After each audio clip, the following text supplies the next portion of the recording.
Okay, so this week we're going to save you some time. We're going to use one of our value-added products from the seafood department. It is a Parmesan Crusted Flounder.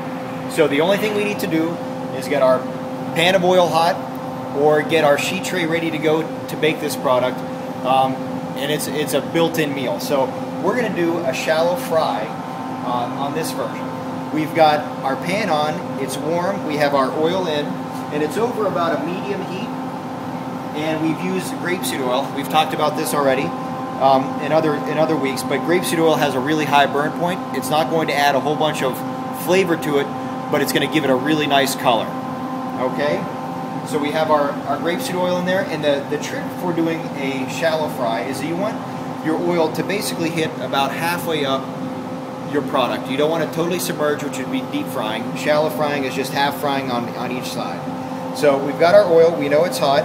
A way to test it is to dip a little piece in there, and if you see the bubbles, then you know it's ready. The other big key is to put the oil away from you, or the fish down away from you so that the oil doesn't splash, and gently put it in there. You never want to drop it because hot oil splashing is very dangerous. So put our piece of fish in our pan, and we're going to just let that kind of sit in there and brown up. Now the oil is going to be the conduit to cook it, to brown it, and keep it from sticking to the bottom of the pan. So as long as we have the warm pan and the warm oil, it shouldn't stick at all for us.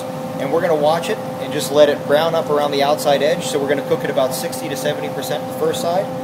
Gently, easily, carefully turn it to the other side and finish the cooking process. So while we're shallow frying this, pan frying this, we want our oil temperature to be at about 350 degrees. Now, really the only way to tempt that is to either get a candy thermometer put in there, which is a little bit unrealistic based on the amount of oil that's in it, or just looking for it when it just first starts to bubble. And if you have your gas stove at about medium, or your electric stove, I would think probably about 3 is going to give you the right amount of heat from it. You know, obviously your stove is going to be a little bit specific to you, but just watch for that. And then if it goes in there and it starts to burn or there's smoke coming off the oil, pull your food out immediately, pull it off the heat, put it over to the side. Never put, cold water, never put water on it, never try to do anything with it other than move it off to the side.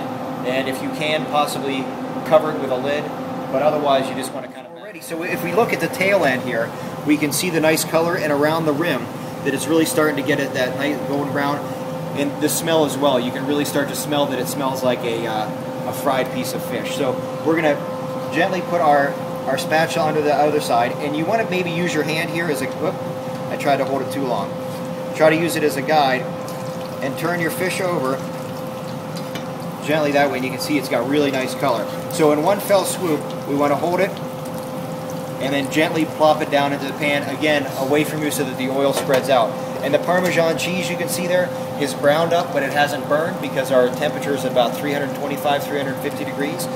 Don't ever try to adjust it too much, because if it's too cool and you try to turn the heat up too much, it's probably going to take you 3 or 4 minutes to get that heat coming up through. By that point, it's going to be too hot.